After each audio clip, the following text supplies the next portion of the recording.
Hi everybody, this is Al Spath, your Poker Insider. Today I'm here at Full Flush Poker at a 10-cent, 25-cent table, and I'm here with 1972 underscore Posse, which is Ryan. Some of you over at Heartbeat Poker may know of him. He started streaming there a week or so ago. Hi Ryan, how you doing? Pretty good. How about you, Al? I'm doing great. We put a star next to your name, not because you're a superstar, but only because those that are watching the video understand who we're dealing with today. So I put the star near your name, but we're going to make a superstar appearance, though, right? That sounds good to me. And I'm streaming today at Positive Poker Insider, which is a new channel. We did 2 hours and SL Powers yesterday, and 2 hours did really well at a 10-cent, 25-cent table. So we hope to duplicate that with you today. I'll tell the viewers to watch on the side of the screen. I've got a couple of messages up there about positivity, and later on, Ryan, who helped design this layout for me, and who is 1972 Posse there and over at Heartbeat Poker as well. He is going to set it up where those images will continue to give messages and change out so that everybody can learn, even when maybe they're not in the hand, they'll see a message up there and it'll bring something to mind for them. So I think got a good start here, and the Sunday conversation this week with Dusty Schmidt at noon is going to be awesome, and he's got a special guest on that one. So I ask everybody to tune in and tell other people to follow me, Al Spath. I'm right here at Positive Poker Insider, all one word. All right, we got all that commercial business out of the way, so we can open it up to conversations with you. I know you just sat down, but anything on these players that you're observing or have observed in the last couple of weeks?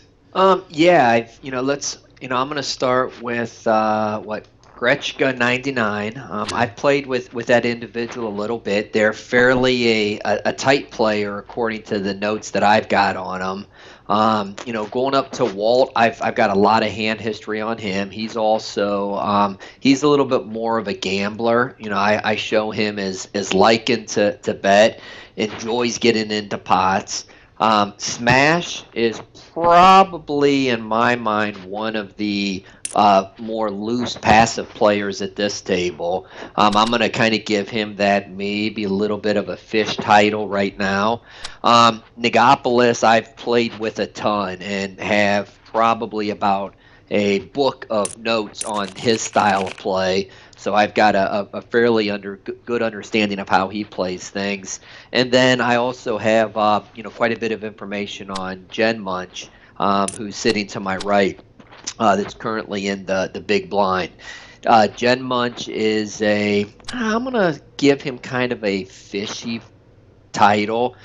His average aggression isn't very much. He gets into a lot of pots pre-flop. He definitely likes to see the flop and then makes decisions based off of that. I don't have notes on him in regards to how long he'll float or what his style is once that flop comes down. If he folds to a C bet quite often, I mean those are the things I'm still kind of watching on him. Okay, I got one more question on that. But is your speaker or is your mic near your mouth? I'm getting a little bit of um, Yeah, there we reverb. go. Is that any better? Yeah, there was a little bit of reverberation. Okay. All right, you're gonna have to tell us your hands. We'd like to know what you're folding and what you're playing, so we can see if we would have played. Those that are viewing, or not, and why. Okay, so really important. I know that you're gonna help me with TeamViewer later on and see if we can't do this where I can share your computer with everybody so we can see the cards. But the other question I have for you is, you named everybody at the table and their styles, but you didn't name yourself. So I want you to tell everybody else your style of play, and then watching your play, they're going to tell me later on if they agree with your own assessment of how you see yourself, because everybody sees you differently than you think you see yourself. Yeah, absolutely. Right now I'm folding 8-2 off, and I'm going to say that my style is quite crazy. Very aggressive. I would say I could be considered loose. I also will consider myself a tight player, depending upon how the table's played. I know it's an oxymoron saying I'm loose, yet I'm also tight. But, I really try to adapt to the table that I'm at and the players that I'm playing against. I have 9-3 spades, which I'm folding right now also. Well, I had a girlfriend once that said she was loose tight. Depending upon the man she was I with, didn't huh? believe that for a second. I also, some players, I will play them 100%, and I don't even care what my cards are, based on history and notes that I've got on the different players. Right. I very much enjoy the playing against the player versus playing maybe just my cards. So I think my style is pretty much all over the place. The biggest thing you're going to see is I probably will get into anywhere from 20 to 30% of the pots. That's fairly average for me. I could be as high as 33 to 35% of seeing the flops. I just folded King Deuce Hearts in the first to act position. Okay. So I think I'm pretty much all over the place, which makes what I like to think that makes me a difficult player to read exactly what my cards are. And I know how you try quite often. I know, I do. And I'm going to tell you something as a coach, and I'm going to treat you as a client today. And I'll tell you what I would tell a client that told me that that's the way they play. And I would say, it will work. You will win. You'll have what we call swings. You'll have roller Yes. coaster days. You'll have big days, and then you have some bad days. And sometimes you'll be up, and then all of a sudden you've lost your whole. Go ahead. You got a hand? Yep. Yeah, I'm sitting with Ace King off. Right? Um, I am going to just call Jen Munch at this point to see how it goes because I've got a raise and then a re-raise. So my preference here is just kind of feel the water, see what happens. Okay. And My instinct there would have been to re-raise because I wanted to get the gecko out. But go ahead. yeah, I take that line quite a bit off also, but in that situation, I just want to kind of see how it's going to work. I'm going to bet 3/4 pot right here because Jen Munch checked to us and he was the re-raiser. So I Right. kind of want to, and then took it down. Yeah, you did. You did. The only reason I like to do that is because Greco came in for a raise to begin with. So I need to not let him in with a really good. He's telling me he's got a pair or something good. If he would have limped in, I would have done exactly what you did. And then I want the limper to come along. But since he raised to come in, then I don't want him in there as much. I'd rather go heads up with my ace king. That's my feeling on it. Yeah, I definitely could see that. That definitely works also. And like you were, I've got 8-4 off in a small blind, so that's a fold. What you said earlier in regards to me was being a profitable player, but swings But I didn't is finish it yet. Let me finish it, then oh yeah. comment. Okay. By the way, the people in the chat, and I'm thankful for them because we're trying to adjust this thing. They said that the sound is good. You playing? I have King 4, Uh huh. and I will play this hand with a raise for $1 because I'm on the button. Yeah. So again, I'm here with 1972 Posse, which is Ryan. He streams over at Heartbeat Poker. You can find him there several times a week. When's your next time that you stream, Ryan? I don't have a schedule set right now. It's very off the cuff. Whenever I've got free time is whenever I jump on. I still need to work on finding my hourly times that I'm going to stream. I've got 3-4 right now, and it will be a fold. Okay, so I'm getting these. I don't know if you're looking at the chat or not. Probably don't have it up. But I, anyhow, overall looks good. The sound quality's good. The screen is very blue. Okay, the sound is great. There's a lot of neon blue. Like the logo placement, the neon blue is wow. So much blue, it's a little hard on the eyes. It's a bit bright, so we need to tone the blue down in contrast to the table graphics.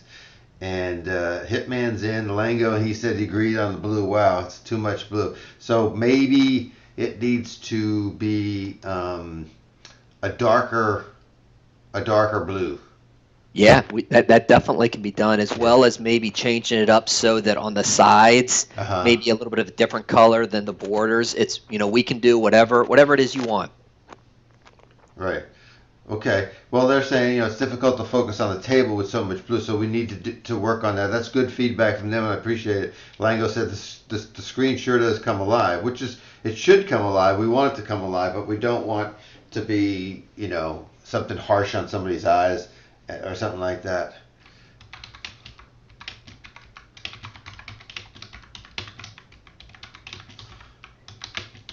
Yeah, I definitely think you want it to pop, but yet you don't want it to overwhelm the viewer's eyes. Yeah, Rob Gag says it looks good to him. Um, But everybody to themselves. If some people or a majority of people think it's too bright, then we need to darken it, and that's Yeah, easy. I've got ace queen Uh-huh. suited, so I'm Okay. going to raise it up to a dollar in this situation. He's in early position, folks, so he added a little money. He didn't do it because his hand was weaker or anything. He added because he's in early position. There's more people yet to act. Make sure you understand that, folks. You don't usually change your bet sizing because of your cards, because that'll just signal your opponents. A lot of times you want to do it because of your position. Mhm. See, if he was into ace queen, he was on the button, he wouldn't want to do a dollar to maybe steal. He want to keep somebody in. He might do 60 cents. See, there's a difference. Yep. And in this situation, I've got 9-6 suited right now, spades, with three callers. I could take two different lines here. I could either raise a pot size bet or make the call. In this situation, my thinking is just to call and then play post flop against these other guys. 35 into 215. He's getting 6-1, folks. He's just taking a shot. And Clubs. And rather than no, it's spades. Rather than donk betting, I'm going to check and kind of get a feel for what the other players do here. Explain to them what donk betting is if you bet there into that pot with nothing.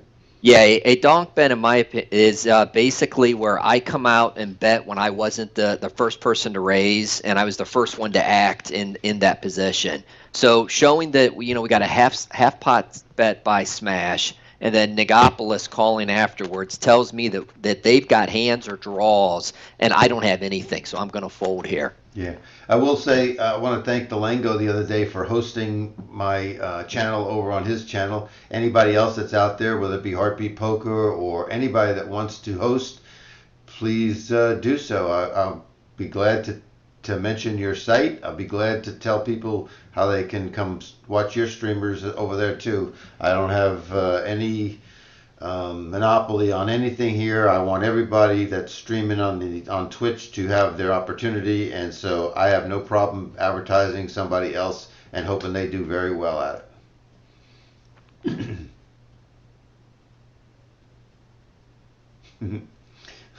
I'm gonna kill. What is the Dark Hammer doing anyhow? She's supposed to be moving to Vegas, and she's in this in the chat watching. I don't get that.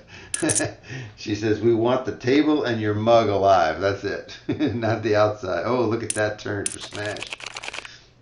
Okay, now we're going to. You playing this hand? You don't know. No. Okay, going back before what I said about the swings. That's because you play a wider range of hands than I'm typically playing, and a wider range than most of my clients that I recommend they play. So what I think is, if not knowing Ryan that much, but if I worked with Ryan for a few sessions and just got him to tone it down, just to modify. I don't want to take his aggression away. It's a great tool. You need it, but you need position. You need it against the right people. And there's some cards that probably are a little bit out of his own playing zone that he plays because he tries to force it to work. A good example is he loves King 9 and he plays it.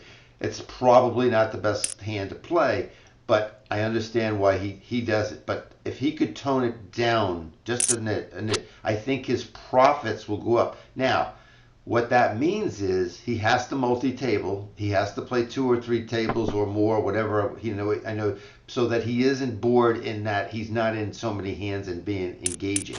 And I think he would notice a swing, and the swing would stay up. And when he did have some swings down, it wouldn't take him down into negative. I think right now this is my opinion, I don't know. He's got some swings that go way up. He's got some swings that go up, but he also got some swings that go below and dig a ditch for him, which is hard to get out of. And he's got to keep the lows to small losses And I'm just surmising that, Ryan, but I'm just saying, in my opinion, a player like yourself that has the raw talent and wants to really move up in stakes and everything has got to make the adjustment sometime. Yeah, that I definitely see that.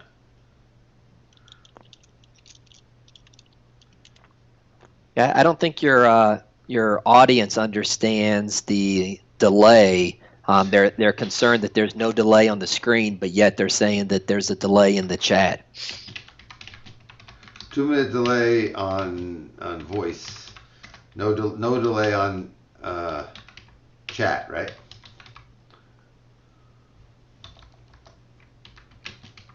Well, maybe a little bit. Hmm. I guess there is a little delay because it doesn't come up instantly, does it? Yeah. No, I believe there's a 2-minute delay on chat also. Um, no, well, on my OBS it shows it right away, but I don't know when they get it. You see, Yeah. No, I right now it's a 2-minute delay on our screens when we watch.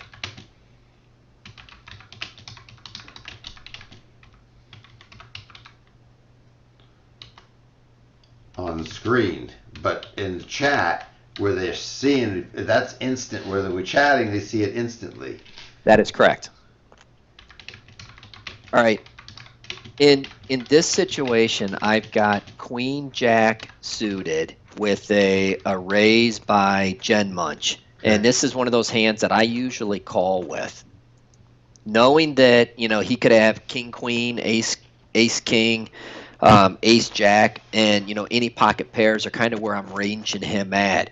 And because I have him as a kind of a fishy player, I feel like making a call here and then possibly setting up an opportunity to steal. In this situation, I flop the open end straight draw. I feel like one of these players is probably already ahead of me, and there's a flush draw on the board. So this is where I usually would come in and make a 3/4 bet in an attempt to take the pot down now. And I feel like there's equity in the pot if a 9 or an ace comes.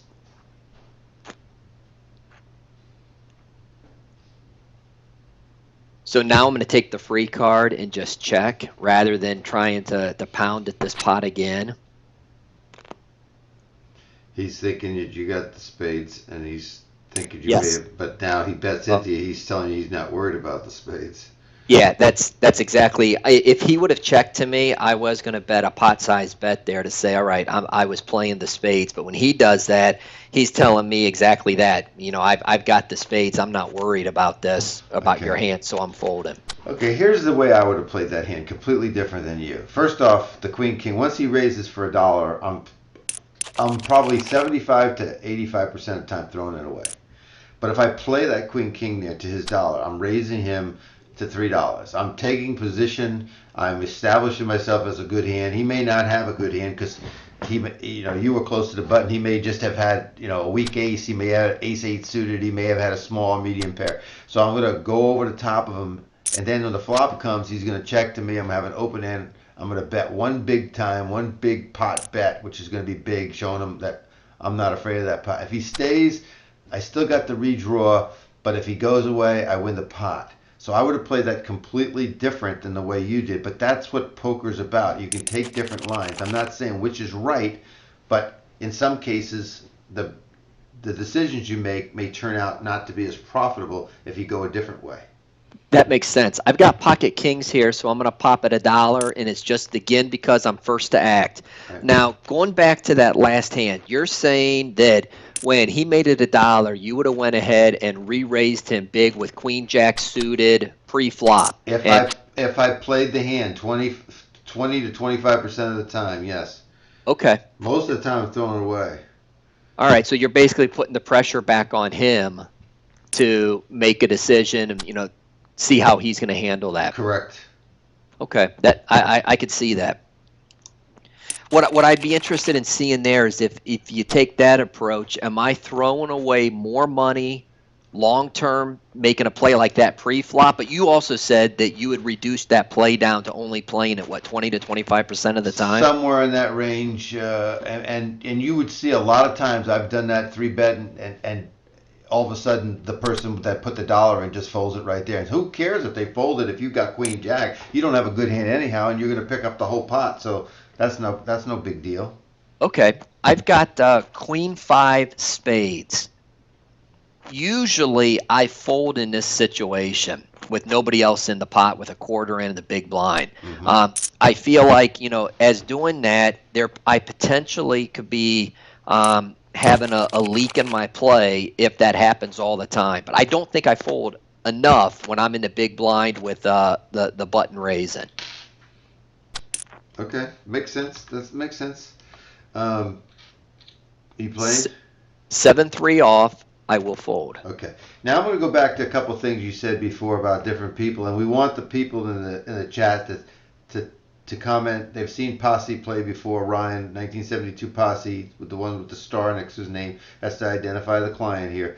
But I want them to assess as we go along what your style is. But I had different reads on different people at this table, and I want to share them with you. You playing here? No. Fold. Okay, No. first off, I call this guy Gecko to decide. I don't try to name. Some names just I look at it and I see a different name, and that's what I call him. So I see Gecko there. And a lot of times, guys like him, I think he's from Russia or, RU, I think. I've always played against him, and he's been pretty aggressive. Walt has been pretty nitty to me at times, and Walt is a guy you can 3-bet or come over the top of and get him to back down. If he stays or comes at you, you know he's got it. He'll tell you. Along with Nagopoulos. Nagopoulos will do the same thing. When he's got it, he's ready to put the whole stack in there, and he doesn't got it. He checks. Take it away from his butt. Smash. I don't know that much about, and this new guy Cherokee I've never played against before. I can't remember the guy that was in Cherokee's seat. Top of my head, I can't think of who.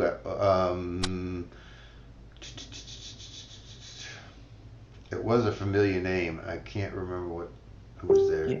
Yeah, I don't recall either.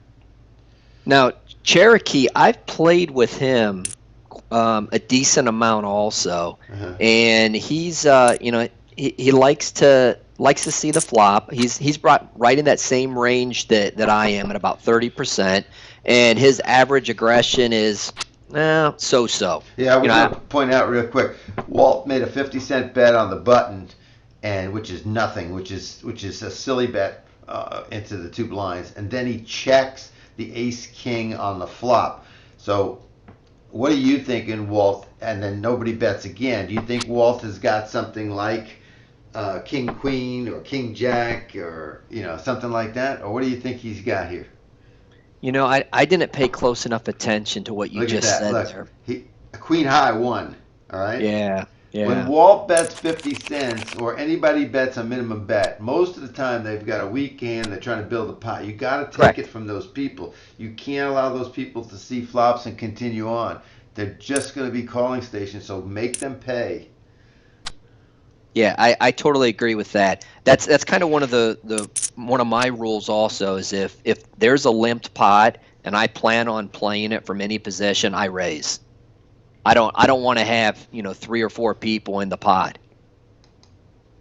because I feel like if everybody's just calling the quarter or 50 cents, their hands aren't that strong. So let's put the decision back on them with a $2 to $250 bet and see how they handle it. That's right. I'd like to give a shout out to I Know Stupid and LTU Maximus, Rob Gagg, SL Powers, Nigel, Soft Top 666 is in from England, the Dark Hammer Isles on our way back to Vegas, and the Lango, Dave Romer. And for those of you that don't know the Lango, he's the lead instructor, the lead person over at Poker School Online, and he Twitches on Wednesday nights, I believe, on Heartbeat Poker. So you can find him. You can find Posse over at Heartbeat Poker. You can find Noodle. You can find, I think, Afro Samurai. Oh, please. Am I forgetting anybody else? Drush and Samo. And then they have the Vin Man that's on Ace High Radio. So you can get that whole gang of folks over at Heartbeat Poker if you want. All right. I've got King 9 off. I'm just checking here with big blind. Folks, King 9 suited. I would have played it differently. His favorite in. No, see, I disagree there because you got position. He limped in. You got king nine. I don't care if you have king nine suited or not. You have to do the same move. Either way, you know. I think it was a raise if you're going to play it at all. I think that now you're, you know, at a disadvantage, even though his bet was terrible there, the quarter. I think you raise it, and then you got position. You get the continuation bet. You get to barrel. You get to make him put more money in. You're defining your hand. You're defining his hand. There's so much you get from the raise there. It doesn't matter what the two cards are. All right, I'll put that in my notes to start doing that. Yeah. All right, we've got Walt with a raise to 60, smash with the call. I've got pocket threes in a small blind. This is kind of what I was saying earlier. I'm going to come at this and pound it for $2 to get a read. I feel like I'm going to get a call from one of those two. I know my hand's not that strong. I could have taken the opportunity just to make that call and play post flop, but I was hoping I could get one of these guys out with that bet. You were never going to get out both of them with that bet because it was too, there were too much invested in it. Walt thought that if he put the 140, smash would come along too. So I think your bet, because you're out of position there, should have been about 250. Okay.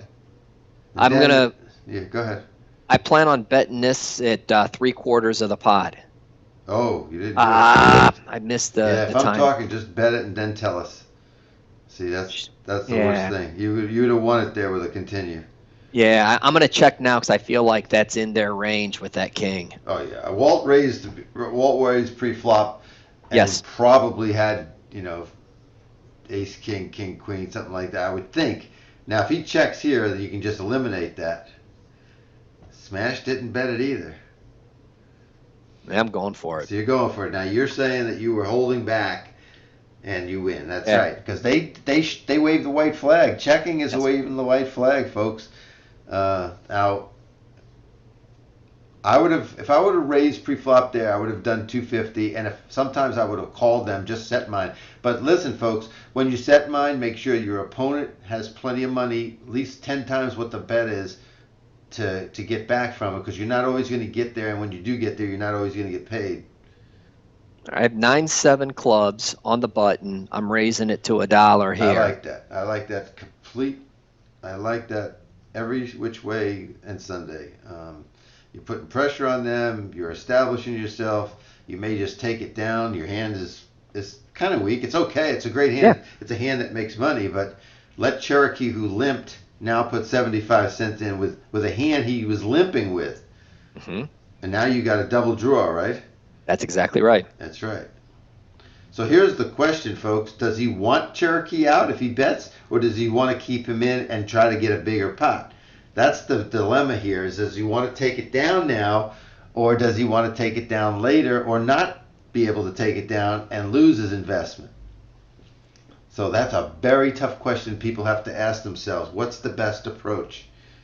He's going for it all the way, and then his opponent just backs out. So Posse made the maximum he could probably make on that because Cherokee was weak to begin with. Remember, he limp called. People that limp call generally don't have a good hand.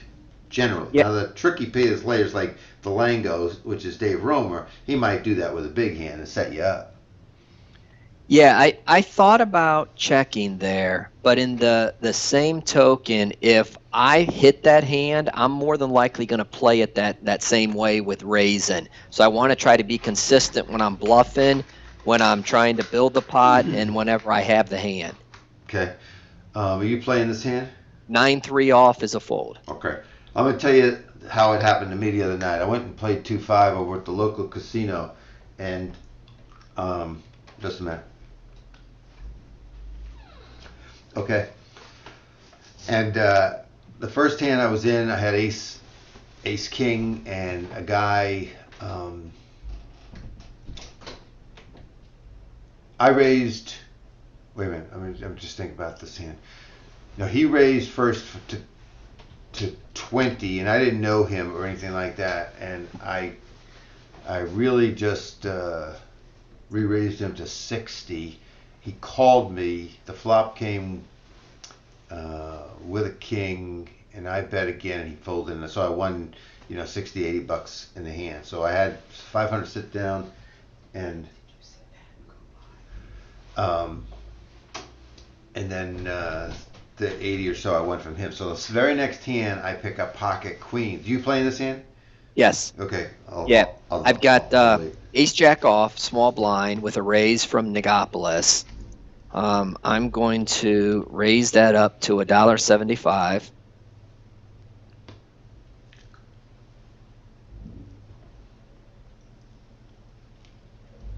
With the 60-cent bet by Negapolis, I'm going to put him on a probably small pocket pair, medium-sized pocket pair. I'm not putting him on an ace unless it's ace 10 or same as my hand, ace jack.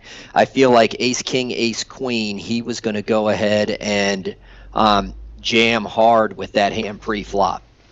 I would agree with you there. I think that ace nine suited hands like that might.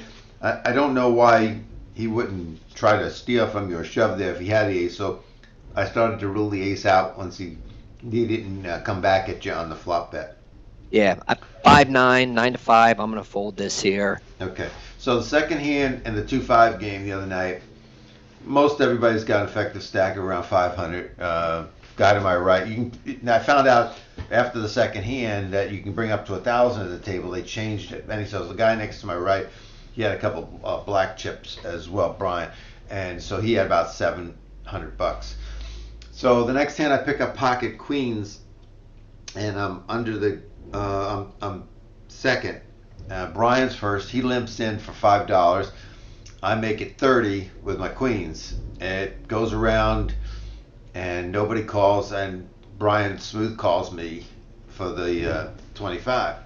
The flop comes 10, 9, 3 with two clubs, and he checks, and I put out, let's see, it was 30, I think I put 50, 55 out, and he went to 155, snap, boom. And he knows what kind of player I am and everything, and I kind of know what kind of player he is. So I'm thinking there to myself, the hell, if he hit a set, he would never go over the top of me. He let me bet.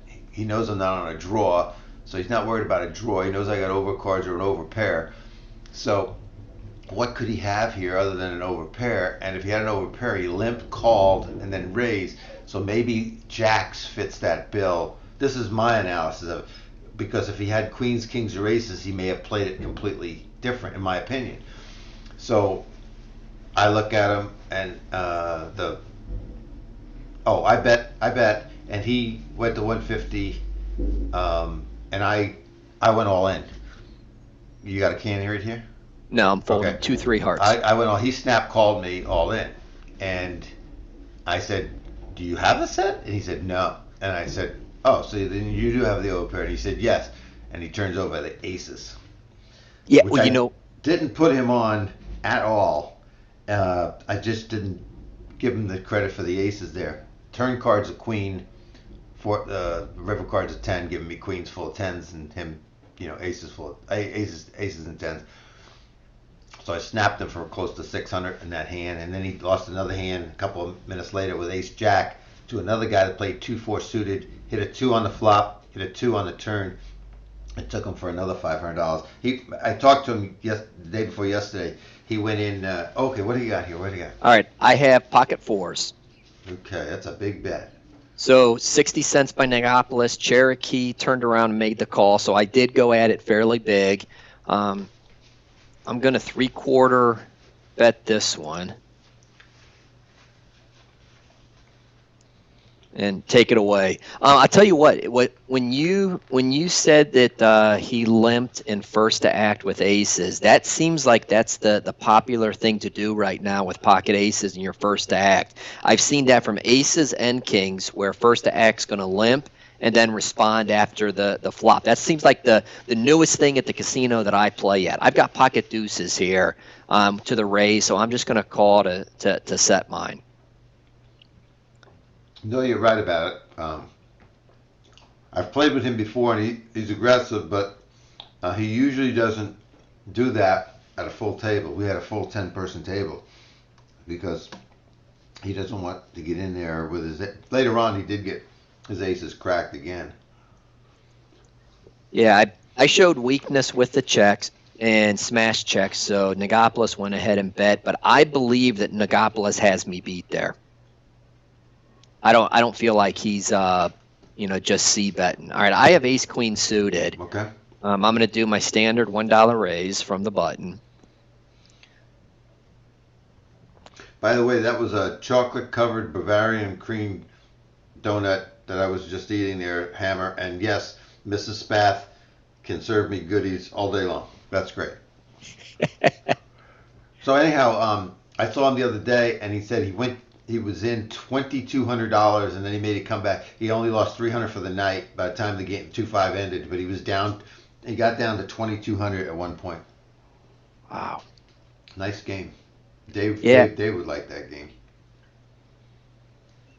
In this situation, I had Queen Jack off, so I went ahead and folded it here. I could have played that being in position if I wanted to, Sure. but I also want to make sure that I'm not too loose on the table. So I try to watch the amount of hands that I'm getting into. I hear you. I have Queen 4 diamonds, first to act. I fold here.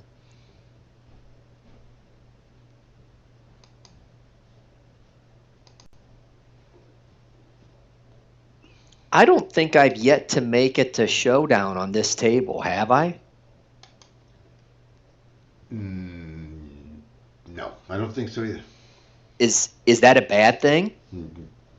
It can be for some players because if you don't go to showdown, you're losing value on your river bet if you feel like you're ahead. But in a lot of cases, like the hand that you had with the Queen Jack and the King 10 on the board, you didn't want to go to showdown because you didn't get there, or you bluffed it anyhow. Maybe you did bluff that one on the river. Yeah. All right. I think you did 460 something. You bet. Yeah, I did. I have Queen Deuce here with two people that are in the pot, so I call Woo! and flop it. And now this is a situation where I do check. Absolutely, check raise works the best here. Yeah. But depending on their bet sizes. Yep. That's exactly what you want there. Now I'm going to go pot, 3/4 pot, which is 572. You want to keep them in. So you're saying I'm going too big. Yeah. I mean, I'm asking you a question. Do you want to keep them in, or you want them to come over the top? See, I think that's a little bit too big with the two pair. I want the guy with the Queen King or Ace Queen to come over the top of me, and I don't give him that opportunity. If I show myself so strong like that, I don't think he's gonna, put the rest of his chips in and stack with me. I want the one pair to stack with me there. So I think that more in the $4 range would have been better. You want to get some more money from them in the pot. All right, so I'm looking at like a 60% re-raise in that situation. I have pocket sevens here. Yep. I'm going to go ahead and raise this up to $3. Okay. So about 60% is what I should have done to keep him in the pot, you think? Yeah, well, I think somewhere 55 to 60 because he went like 176 and $4 would have been just over, between 50 and 60%. Okay. Now this is an easy follow-up. Yeah, 3/4 bet. Yeah, most people now see he stayed, folks. He stayed with. He's got $12 left, and he was an instant caller there. So he's either got the 10 or he's got the draw. That's easy for anybody to see. Yes, that's exactly how I feel. So now I'm basically surrendering this and checking to him to see what he does. Yep. And I lay it down.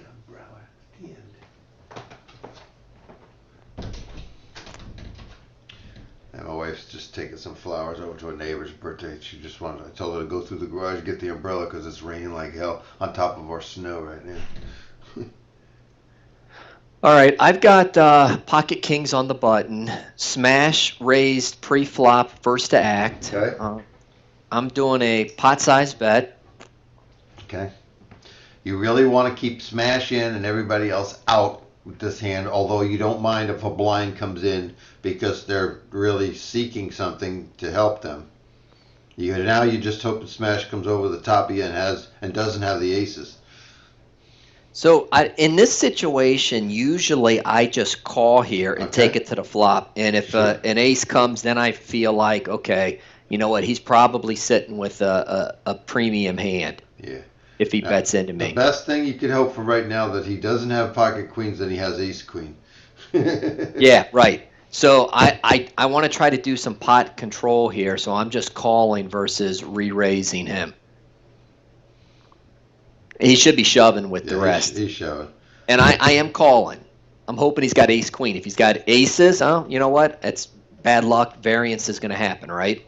Yeah, I, I said that he might have when he came over the top of your bet there. It's not very many hands that he can have, but that was not the good flop for you at all. You really, I think, needed the help, and as it proved out, it's hard to get away from that with these short stacks and everything now.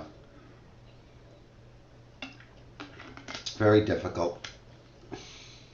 I had mine whopped the other day. I had two pairs of aces whopped the other day too. One hand I raised pre-flop with the aces, and a guy with queen six called me, and 6-6 on the flop and 6 on the turn, and he had quads. Yeah. Queen six to a 7 times big blind raise. I have queen eight off, so that's a lay down with first to act. How could you have replayed that hand so you didn't lose any money or you didn't lose as much? Let's say he bet the 60, and instead of you betting what you did, let's say you bet higher. Let's say you bet $3.50 or $4, Hmm. and then he went over the top of you. Would you still take the all in with him, thinking that he had queens or jacks, or would you put him on the aces? You know, I don't know if I'm good enough to put him on the aces right there. You Okay. know, I'm thinking that he could do that with ace king. He could do it with pocket queens, pocket jacks. So you're I going to could lose your money no matter what. I think so. That is definitely an area that I need to maybe make some improvements It's on. hard to lay down kings. All right. Now, I go ahead. I've got nothing here. I had king six of spades. I could have went after that He's pot on the stealing. flop. He's stealing. He's stealing. In my opinion, he's stealing.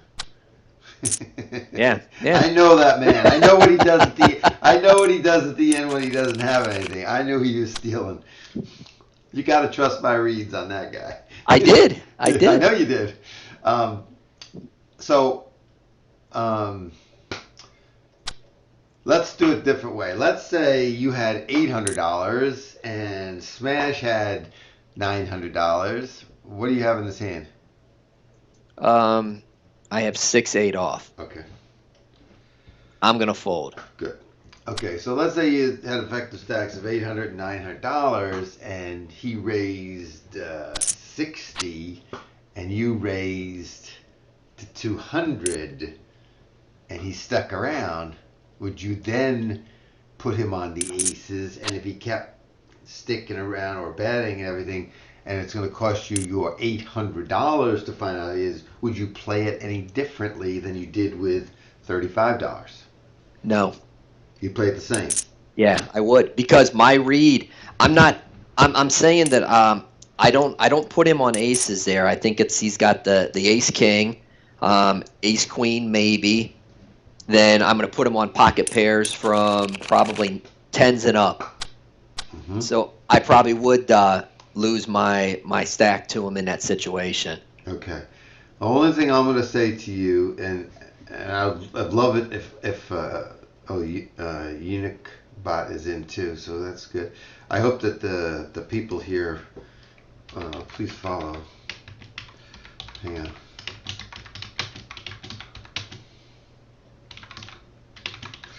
Um, is that when you're playing 800, 900,000, everything, it's tough to.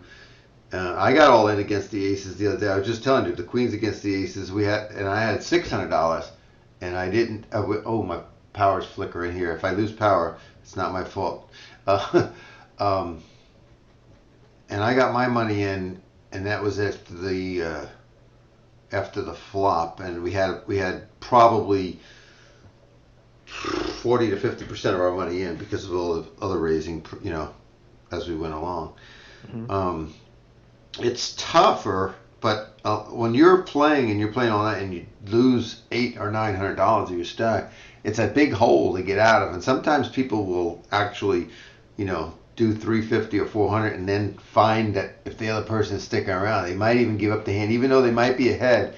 The chances are they're behind, and they may just fold it down. Now, I'm not saying be cautious, but they don't want to get into a situation where tons of money in for one pair and they don't have the top pair. Yeah. So it's just you gotta. I think it comes down to your read of the individual you're playing against more than anything else. Yeah, I agree with that. Here's one of the examples where I've got king, or I'm sorry, jack 10, big blind with 60, 60, 60, so I'm raising it up. Yeah, I would probably have made it $3 because I'm out of position, and you've got people that have already told you with 60 cents each they've got a great hand. That's not a bad flop for you. No, no. Um, Now is when it counts. This is the big bet right here. This is the bet that counts. Everything else is set off of this bet right here. yeah. Everybody else, what would you have bet in this situation? Would you bet the full pot? Would you win all in because he's got 16 behind? Is he going to call anybody that go? Would you have called anybody that went all in there? Yes. Okay.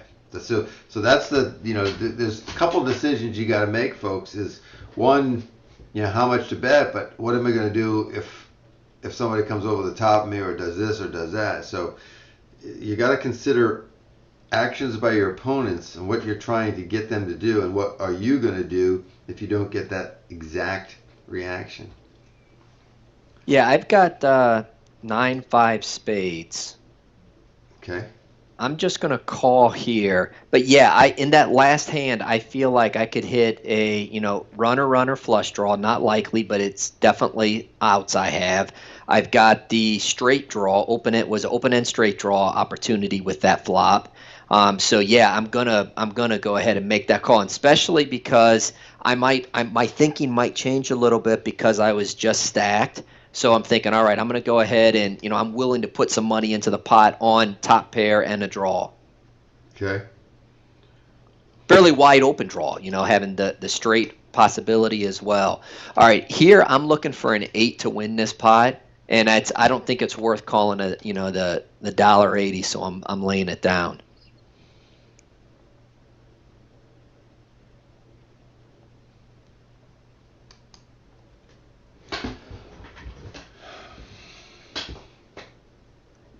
Yeah, I do my best to try to play within levels of the game that I am not going to make a decision based on my bankroll size and say, you know what, I can't make this call because I'm not going to have any money to play with now. So that's the reason I kind of stick at the right now the 10 cent, 25 cent online. When I play at my local casino, I usually play 1-3. Right.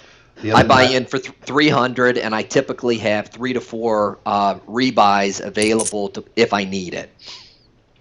I was playing against Brian on the weekend after he had taken Friday night's beatdown and stuff like that, and I made a mention to him about a hand, and he said he never even thought about that, and I told him about it, and now he looks for it. I told him that when he was in a hand with this one guy who had been there all day and had, it was a 1-2 game, and the guy had, maybe $900 in front of him, and the guy was kind of splashy, but he made like a $60 bet, and then Brian, who had top pair, didn't, he froze and he folded it, thinking that the guy had him. And I told him, I said, Brian, this is the best opportunity to steal of the day. He's going, he's leaving. He doesn't want to leave with a $200 or $300 loss right now. So you can take this hand away from him because he's built the stack all day by grinding, and he's not going to throw it away with an inferior hand. So if you make that attempt here, you're probably going to get him to fold in most cases. But if he stays, you absolutely have defined his hand. And Yeah. so he tried it about 2 plays later, and sure enough, he took a $200 pot from the guy. I mean, the guy raised like to 125, and Brian came over the top instantly, and the guy just folded it down. It was a nice pot, and Brian looked at me and he said, "I owe you a quarter." I think one of the tells that I look at is I'm surprised how many players, whenever, at least at the casino that I play at, when they are ready to leave, they will start putting their chips back in their tray and they'll put in what they bought in for. Or they'll set up their chips off to the side a little bit, saying, all right, this was the 200 or the 300 that I bought in for. Precisely, And yes. they don't want to lose that. So I try to exploit those individuals when I see that happening. Yep. All right, I've got Jack 8 off here. The last hand I raised to $1. I had Ace Queen. King hit on the flop. I did a 3/4 C bet and ended up getting smashed to fold. Jack 8.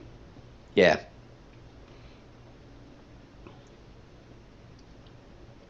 This is him trying to steal. I prefer to flat. I prefer to flat him there when he's on the button and doing that, and then check raise him on the flop. Oh, okay. But you did a different way, and you got him to give you the money. So he will put the money in if I flat him, and then he just goes away. And unless he really hit the hand, he just goes away. He doesn't fire back. All right, here I've got Ace 9, so I'm going to put the pressure on the big blind and raise it up to $1. Correct. I'd really like to be able to get my game to the level where I can identify a player and be able to comfortably put him on pocket aces when I'm sitting there with pocket kings or pocket queens. It's tough. It is. It's very tough. I'm going to raise this up to $1 with 6-8 clubs on the button. Yeah, I did. We were down in Tunica, and New Jane from Poker School Online, we were playing a 4-8 limit game, and she re-raised me with a hand, and I had aces, and she beat me with 4-8. She had a 4-8, and she hit a 4 and an 8 and killed me. The late Jane, she died, but great lady.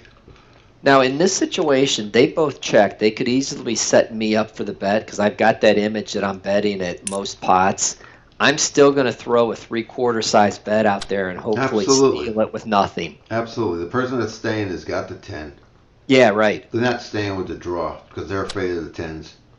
Yeah. And you made it big enough for them that it's not worthwhile for them to draw it. They could be throwing their money away. That was a good bet. Thank you. All right, I've got Ace 3 suited. And in this situation, I'm going to call Negapolis because I'd really like to see a couple more players hit this or be in this hand. Wow, it's a huge bet. I'm looking for a 4 to hit the straight. I hit the. I'm laying this down. What? I laid it down. Wow. Wow, I think he had overcards. I think he had Ace 10, Ace Jack there. I really did. Okay. I thought he missed. I would have come over the top of him right there. I would not have flatted him there because any card that comes off other than the ace is going to be a scare. Even the ace is going to be a scare card for you if he's got Ace Jack or something like that. So I would have probably come over the top of him. I think he was just doing a full pot to get you the hell out of there, and he didn't have anything but overcards. That was my read on him. Oh, if that's the case, it definitely worked. I'm looking at that saying, okay, if, I could potentially hit the straight on that, and I've got, 4 outs for that. Really I only have 3 potentially if he's got the flush draw. If he had, was it hearts I think popped up there? Yeah. If he's got 2 hearts and, I hit my draw with that heart, I'm not sitting good. I could see him maybe making that pre-flop raise with suited connectors. And what if he had the high end of the straight? That was my thinking as to why I laid it down. Okay. I've got 3-4, so I'm folding. I don't think he's got the straight draw because he raised 60 cents pre-flop, and I just can't put him on 5-6 or anything like that. Okay, yeah, that's unfortunately for as many hands as I've played with Nagapolis, I don't have any notes on how he plays the smaller suited connectors. I don't have anything there. That's one thing I don't like about full flushes. I wish that, the next day or something, you could go back and analyze the hands that you played and see what your opponent bet you with. When you got that auto muck set, right away, you can't see their cards ever. Well, I always uncheck the auto muck and things like that, but I think that the site needs to fix is the fact that if you call somebody and you're beat on the river or not beat on the river, um, you win the hand. You should be able to see the other person's cards, and you can't. Yeah, I agree with that. I've got King Nine suited here, and it's clubs. So I've got the Who raised, him or you? Walt. Okay, so he didn't bet. That tells you a lot. Yep. I would have bet the whole pot there. You're just telling him you got the 8. That's what you're telling him. Yeah. So other than the hand with the kings against the aces, that's only been the negative of this whole time we've been at the table in just under an hour. Yeah. Seat open, Rob, if you want to grab it. I have 6 deuces, small blind, so I fold there. Mm-hmm. I don't know if I've got any information on Eat My Chips. The name does not look familiar. Let me see where he's from. He's from Staten Island. Yeah. My initial read on individuals from the New York area is aggression. So when he sits down, that's the first thing I'm thinking is this guy's going to be an aggressive player. Just a stereotype that I have. It's funny because I do that with people that are from Russia, Yep. from Eastern Europe, from Asia. I put them as more aggressive than anywhere else. I always will look at the time difference. Like right now, you're playing at 10 o'clock in the morning. The people in Europe, Russia's got 9 time zones. If anybody in Russia or in those areas, they're playing really, really late in the evening or the next morning. So I always look to see where people are from because they could have been up all night, they could have been drinking all night, all these different factors. Yeah, that's pretty good. Yeah, again, I want to thank those that are in the room today. Please hit the Positive Poker Insiders, the red in chat there, and follow me so you get notices when I stream live. I hope to be adding some other streamers pretty soon, some other coaches and what have you. So stay tuned for that, and I appreciate what 1972 Posse has revealed to us with his chat and his talk, and you can follow him over at Heartbeat Poker along with Noodle and Please and Afro Samurai and several other folks that they've got streaming. What do you have here? I have 9 deuce. Okay. I've got no information on Eat My Chips, so I was just going to keep firing. That doesn't matter. That's a great bet there because he doesn't have anything. He may be thinking you're out of the blind. You got a 5. He knows you have 2 pair. He just can't handle that kind of pain with overcards. Yeah. So going back to you talking about my swings at the beginning of this, in order to get around that, would you say I need to tighten up my pre-flop range a little bit? Yes, but I couldn't judge it by just a 6-player table today. Yeah. I would need to see you play a 10-player table as well because you're going to play it a little bit differently, and I need to see what the variance is of what you're going to do. But yeah, I've seen you before play, and you're quite active. I don't have a HUD, so I can't tell you what the numbers or anything are, but you're pretty active. So yeah, okay, we got a comment from Maximus. Okay, I'm playing 10 NL at the moment, and what I see here, I don't think all these C bets at the flop working on 10 NL. They keep calling so a lot. But there are 25-cent C bets working very well. I don't think I can use it on 10L. Am I correct? If you're on the $10, a 5-cent, 10-cent table, you can only sit with $10. You need to. The people don't care about the $10. First off, you have to understand, Maximus. It's a great question. So when you make your bet and you make a C bet or when you make a bet, you got to go full pot in a lot of those situations. You may even have to overbet some things because remember, if it's only 30 cents or 25 cents, they're going to do it with any pair. They're going to do it with Queen Jack. Now, you want them, in some cases, to come at you with those kind of cards because they're inferior cards to what you have. But what happens is it invites the next person or the next person, and whether you're playing a 10-player table or a 6-player, you can play, you should play for bigger stakes there and try to trap somebody, get their whole stack.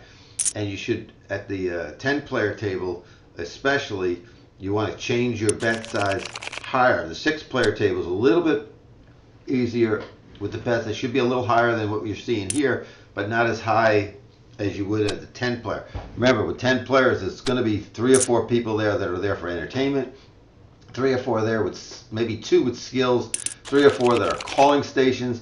So depending on your hand, a lot of times you want to get heads up. You want to isolate and dominate. So if you've got ace king or ace queen, you can't afford to have 4 people calling you. So you want to make a bigger bet, especially if you're in an early position. Make it even a bigger bet. That's my advice down at the 10-cent table, which is the 10 NL. How about you, Posse? Do you agree with any of that? You know, I absolutely agree. I'm going to say that when I play at the 10 NL, I usually tighten up my game. You know, I don't play as many of the ranges. My preference is to play, you know, probably 50-cent dollar. Personally, because I feel like as you go up in the stakes, the players get a little bit better. And, you know, when I'm playing at a super low stakes like that, I prefer not to try to push my $10 around because I don't think I'm going to get a whole lot out of that. Because again, it's $10, you know. That's right. Yeah, you know, I find it interesting. I think Nigopolis is really trying to figure me out because every time I play with him at a table, he always tries to move to my left so that I have to act before him. Yeah, he does that with me now too. Yeah. Anybody that he has trouble with, he tries to get on the left. He knows that they're an aggressive player and he wants to see their action before he makes his action. Yeah. I had 3-2 here on the button. Mm-hmm. So now he's playing 4-handed, folks. Now, this is where I think that his normal ranges fit. I think that he's a very short-tabled player, as it is right now. And so, as he goes to 5 and as he goes to 6, I think that's where, in my opinion, Ryan needs to cut back a little bit and be a little bit tighter. Mm-hmm. You have to be loose when you're a 4-player. You have to be loose when you're a 5-player. But you can't be so loose that people take advantage of you. Yeah, I have ace-10 here first act. Yeah, so ace-10 is like ace-queen. You're 4-handed. Yeah. Yep. I hope those of you that are viewing this up on YouTube or wherever you're viewing this are enjoying commentary from Ryan at 1972 Posse here at the table. You can find him streaming, like I said, over at Heartbeat Poker. Power says, I found full pot bets work quite well with the 5-cent, 10-cent table. That's true. But even those full pots, remember, if you're playing 5-cent, 10-cent, and you got the 2 blinds in, what do you have here? I have 10-5. Okay. 2 blocking cards from them to make a straight. But what Powers is saying there, you have a 5-cent, 10-cent. If you hit the pot button, it's only 25 cents. It's not that much, and it's only 20 or 15 cents for the blinds to call. So be careful in the initial go-round of hitting the pot button if you really don't want a lot of callers, because it's going to be a light bet.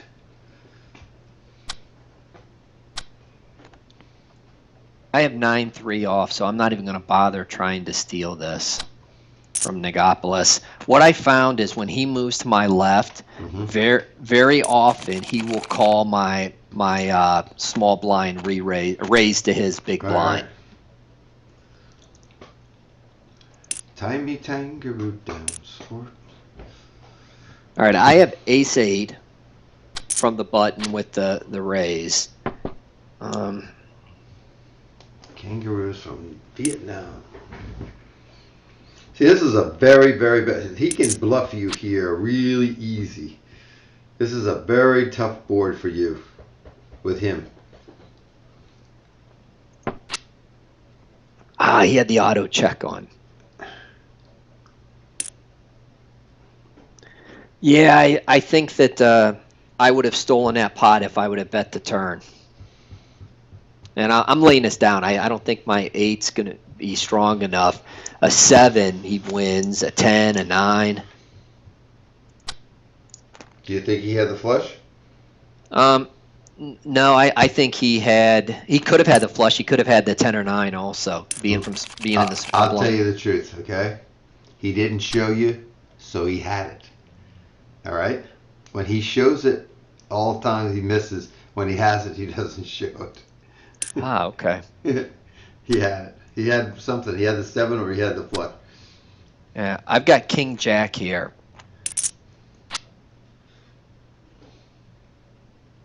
All right, Kangaroo. I don't know anything about this guy. Vietnam. Yeah, that's all I got. I'm gonna do a 3/4 See, side. see, there's when I tell my clients, I say, go ahead and hit the full pot. You want him out right now. You want to put the most amount of pressure. You want to tell him that you're not afraid of that queen and he better have something. So I don't do the 3/4 there. Against that one opponent and I miss, I'm doing the full pot. I want to find out right then. Okay. At these low limits, that's what you have. At the higher limits, you can do the 3/4, but down here, you got to put maximum pressure on it without going over the pot.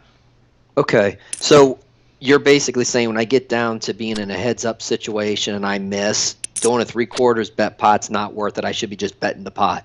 Now you're doing a 3/4 when you have a better hand and you want the guy to have marginal odds to call. You do the full pot when you want him to help. You want to move him out. Is what I'm saying. Okay. At this level, do you think that those players are going to pick that up that I'm doing that? No, they're multi-table and they don't understand bet sizes or anything. Okay. In my So I opinion. might be at a higher level thinking in regards to that for these stakes. I think so. Yeah. Okay. Okay.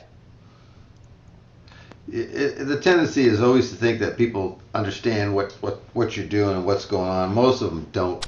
Look at Walt over there. He's at 59. How many hands have you seen Walt play? Not many, have you? No, not at all. See, I have. That's what I have him is very nitty. And there was one time he got in with you and you went to $2. He did call you and then he flaked out on the hand later on. Yeah. But Yeah. Now I've got Jack 10 from the big blind. Kangaroo went 60, so I want to put pressure on him to kind of see, are you just doing trying to get me out of this pot? Right. So in this situation here, based off of what you just said, I've got the open end straight draw. I'm going to do a pot size bet at him. Okay. And he's going to tell you right now what he has. Nothing. Yeah. Yeah.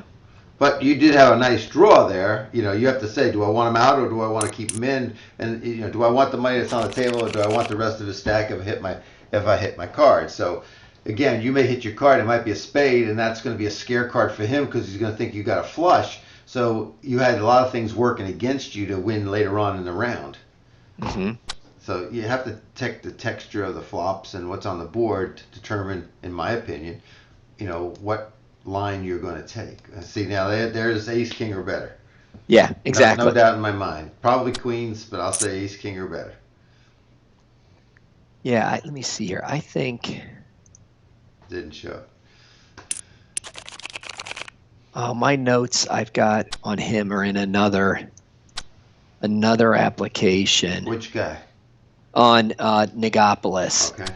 I show that he will shove his entire stack with ace king suited, ace king off, Yep.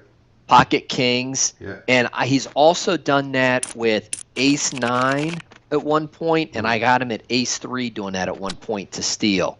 Yeah. And each time he did that, he showed it Uh-huh. because he wants to get that image at the table. Correct. I've got ace queen, so I'm going to pop it to $1. Now, if he went all in here, are you going to take the race with him? No, I'm going to fold to him. Okay. I would, in this particular hand, I would have taken it only because he did it 2 times in a row. If he'd done it 3 times in a row, this hand here, there's probably no way he had a good hand 3 times in a row. You see what I mean? Yeah. I mean, that would have been the only factor of me taking him on there is that he did it 3 times in a row, and nobody usually gets, unless you watched one of my videos a couple of weeks ago where I got aces 3 times in a row. Oh, wow. I did on video. That was crazy. I play tournaments in a poker league live, Uh-huh. and I was playing Monday night. And no kidding aside, we use two different decks to shuffle and deal with. In Right. 5 hands, I had pocket nines 3 times. Wow. 2-3 off, I'm just going to fold. Sure. I'll give up the 10 cents.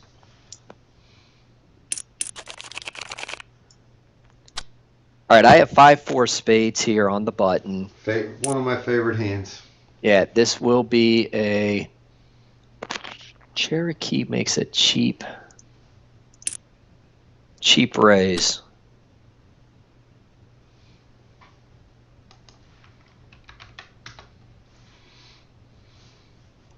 Yeah, I don't like his bet there. I don't know if I like my re-raise. I did do a pot size re-raise, but I think I probably should have went a little bit bigger. Try what you need to do right here. I think he's going to check raise me.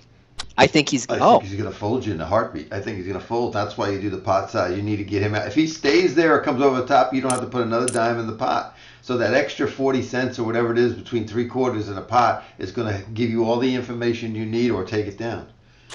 Okay. Yeah, I had the completely wrong read. I felt like he was checking to get me to bet, and then he was going to come over top. Now, when he bet 50 cents, he told me he had probably a small pair, a suited connector, a hand like king queen or something like that, and just or an ace. Not even could have had an ace X suited, but when he didn't bet there, I just felt that he didn't have anything. And if you bet the whole pot, he's going to go away with all those hands. He's not going to keep a pair of sevens. He's not going to keep 9-10 suited. It doesn't fit with anything unless it hit the hearts. So you might as well bet and see if you can get him right then and there because you don't have anything. Yeah, that makes a lot of sense. See, when I've worked with clients before, and a lot of times what they'll say to me is, well, I think, if I take a lesson with you or take a session with you, you'll be able to tell me everything I need to know. And I say to them, no, it doesn't work that way. We don't know what's going to come up. We don't know what kind of players you're going to play against, what kind of cards you're going to get. So there's always different things that a client experiences that somebody that's shadowing him needs to interpret and just validate to them that they're doing it the right way. Is there another way of doing it? Just so they have options. Not to say that I'm always right or you're always right or you're always wrong and I'm always wrong. You just have to have options. Yeah, this was a misclick. I've got 8 deuce. I thought I hit the fold button, but the fold button was too close to the call. So fortunately, I only lost a quarter there. You're starting to sound like 2 aisles now. I know. Hey, I didn't call $4 pre-flop. It was a quarter. Okay. We have to have a little fun at the table. Yeah, unfortunately, my HUD covers up a little bit of the fold button and the call, so I was in the wrong spot.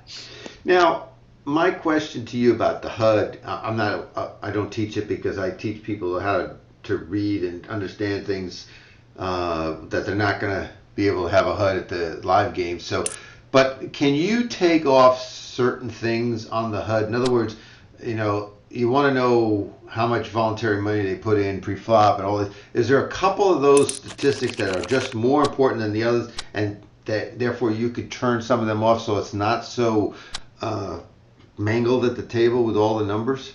Yes, I customize mine. Okay. And what I look for is I keep track of the number of hands that I've captured on the player. Sure. I look at their VPIP. I look at the average aggression that they have. I've got Jack 10 here in this situation. I'm going to raise it because of who made because it was the button that raised. I also look at. Wait a minute. It's not just because the button is raised. It's because if you flat him, you're going to bring Nagopoulos in as well. Mm-hmm. And this way you get him out. You also get either more money in from betting, and you're trying to assert yourself. There's a lot more reasons than just because he was on the button, and that's what I want to point out to everybody else. Sometimes you worry about the person that's betting and you forget about the person that's laying in the weeds or to the side, and you leave that person in there to kick your ass. So just keep in mind your other opponent.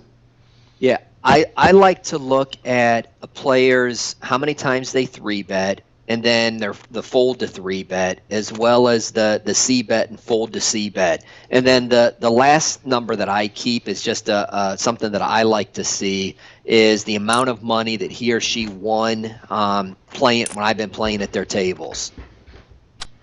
I've got ace jack suited, so I raised it up to $1 and then got the call by Negopoulos. Oh. Now, bet again re-raised. In this situation, I'm folding to him. Absolutely. He's got ace king or better, in my opinion. He's out of position. Yeah. This is where you want Negopoulos. See, Negopoulos won't call that bet either because it's just too much for him to put in pre-flop. Yeah, I've got about 500 hands of history against bet again, and he's fairly a passive player, is what my notes say. So that tells me he even has a bigger hand than maybe ace king. Yeah, I think those are the stats that I look at the most. I like to, definitely see how many hands I've played against somebody, the amount of times they're entering a pot. Because if the VPIP voluntarily put money into the pot's a low number, then I know they're playing premiums. They're most of the time are not going to be getting into a pot with some of the junk that I play. Okay, are you playing this hand? I have king 5 diamonds. How many callers do you need? I think if Cherokee calls, I'm gonna raise.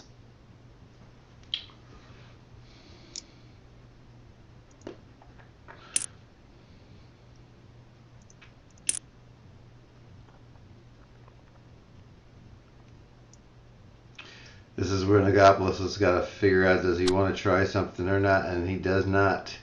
Yep. Yeah, that's typically where he's going to shove his whole stack. Yeah, it's fold or shove for him in that situation. You're right. So all of a sudden, Cherokee, you don't have the odds, and he does make the call. And nice diamonds and position. He could have easily hit the 3. But not for 240, I don't think. You don't think maybe You taking a free one? Yeah. Yeah, absolutely going to take the free one here.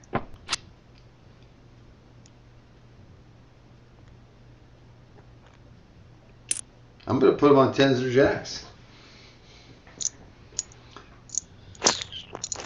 I can't call him because I don't have anything. No. I mean, an ace is going to take me down. I'm not going to make a hero call here. No. But yeah, I'd really like to see that. I think that he could easily have had maybe ace 3 in that situation.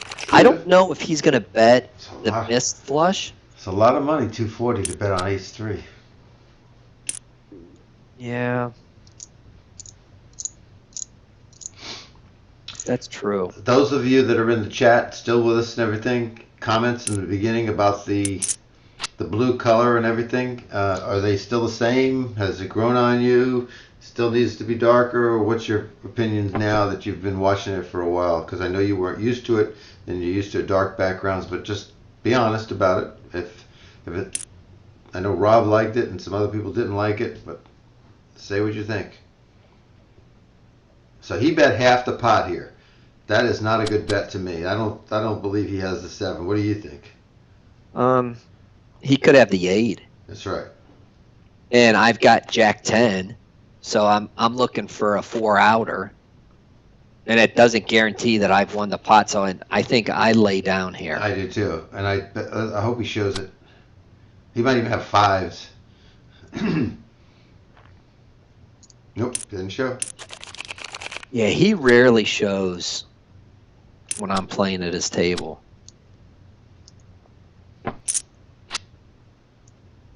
Now, when you mentioned earlier the swings, you can definitely see that what 2 hands ago against Cherokee, there was a pretty big swing in my stack size because of the betting style that I use. Yeah, and if we go back to that one, you raised pre-flop with a king 5, which most of the time I'm not doing, but I can understand why you did it and how you did it. But I think in those cases, rather than bet there and then bet that same amount, another bet on the flop, you'd been better off making if you really want to take it down there, it's better, even a bigger bet pre-flop when you're out of position like that and just end it. Nobody's going to, if you made it where they had 60 cents in, you made it to 240, so they had to call you about $1.80. But if you'd have made it $4 and they had to make a $3 and something bet, you probably would have won the pot right away. All right, Hammer, take care and safe trip on your journey home on the plane today. See you later. I have pocket threes. Oh, that was a quick call from him. If you check here, he's going to put it all in. That's what I'm hoping. Now, in this situation, I usually re-raise. I probably should just call him, right? I can't tell you what to do, but I'm shaking my head. Yes, you want to give him the opportunity to keep stealing. You bet there he put you on a 10. I don't think he has ace 10. He would have kept betting.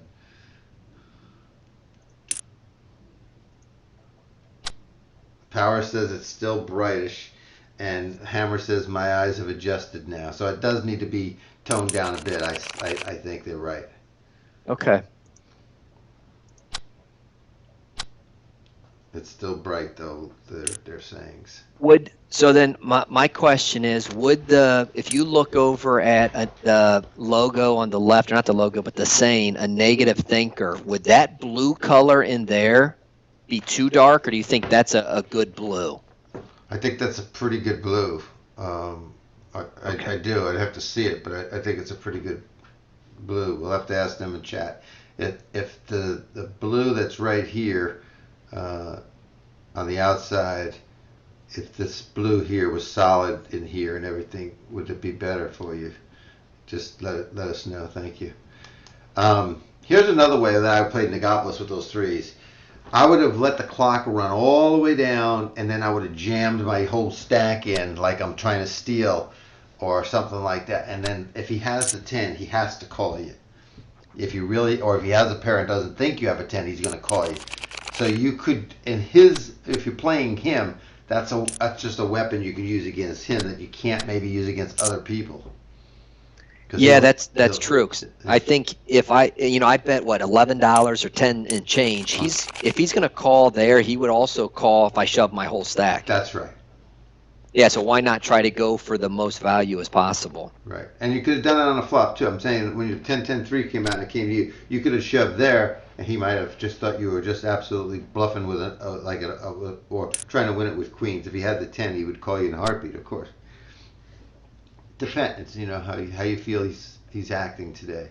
Yeah. All right, I'm on the button. I have ace deuce. Okay. Folks, we're going to show you in the next 10 minutes or so how difficult it is to put Ryan on hands. He's not going to tell us what his hands are. I'm going to try to guess a group of hands that he has based on his betting. But I don't want you to do anything you wouldn't do, Ryan. Just do exactly. Don't try to throw me off. Just try to do exactly what you would play. Okay? Yep. All right. Based on what I learned from you earlier, I've got two pairs, so I bet 3/4 the pot versus jamming the pot to get him to make the call because I wanted to keep him in. Now, when he bets a quarter out to me, that says that he's weak and he wants to pay very little money to see the next card. I'm saying that I put him on like a king or queen of spades. So he's going to throw a quarter out thinking that I'm just going to call there so he can get that free card to maybe make the nut flush. That's my thinking. My thinking is that he put the quarter out hoping that you would raise him, and I would have taken the quarter and looked at the next card, make sure it wasn't a spade. Maybe I fill up and I get him for just that quarter. I know some of these guys that put that quarter out there are trying to bait you into something. Mm-hmm. Do something. Yeah. That my time bank goes too fast on here. I know. I wrote to full tilt or to full flush yesterday, asking them to give us a time bank to be able to use because those are the decisions I need a little bit more time to think through. So you think that he had the flush there? Yeah, I would have called the quarter and seen the next card, and if spade, I don't have to put no more money in. If it's a deuce or an ace, he's probably going to go all in. I'm going to get all his money with the full house. So Okay. I probably would have just taken the quarter and thrown it in the pot and taken a look at it and see what he was up to. Okay. See, that's true. I could have looked at it like that too. My thought process there, so that you can have a a different perspective, is that if he's on the flush draw, I'd prefer not to just call the quarter and let him hit it. Some players might lay that down with the pot size bet that I made. That's what I was thinking. But now I've got notes on him moving forward. Okay, don't tell us your hand now.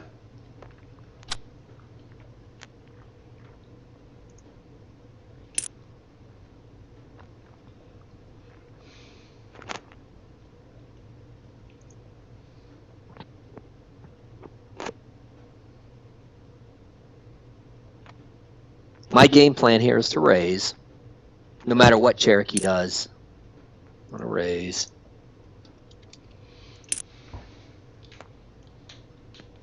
I'm gonna put you on king, queen, ace, queen, pocket nines. All right, you were spot on. I do have one of those hands. Go ahead, you can tell us now. Ace, queen. Okay.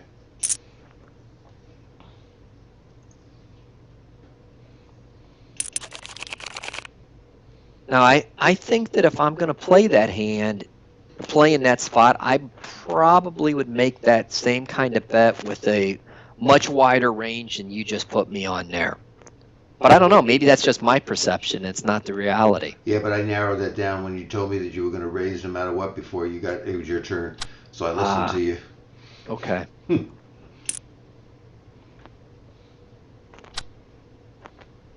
I'm folding. I have 2-7. Okay. Normally, if I play there, that's a raise. That's a raise situation whenever I'm in a small blind.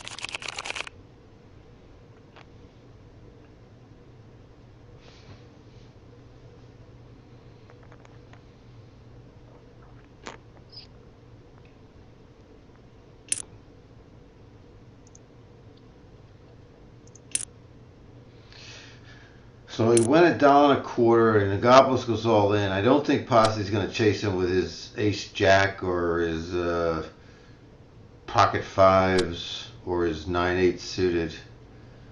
I've got 5-6 hearts. 5-6 hearts. Okay. Yeah. Yeah. And yeah, I'm not going to chase that. I've got live cards against him. look, See, look. I didn't. He showed queen 6 clubs. Yeah. This is one of those situations where when he gets to my left, he likes to do that to try to entice me to get into a pot against him later when he does it with the group 1, group 2 hands. Sure.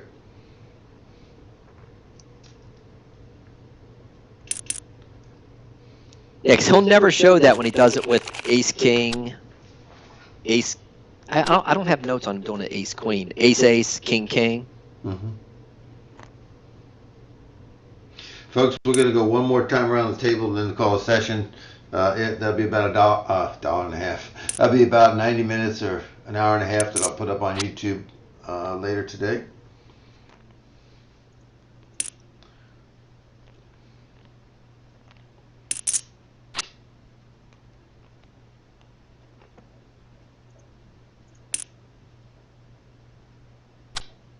I had king 7 hearts there. Oh, I was just going to say queen 9. Because I wasn't paying attention. I was watching something else, and I said, he might have hit that top pair. Yeah, no, but I'm betting it so that Cherokee Sure. feels like I did hit that. Absolutely. All right, I'm going to raise here to $1.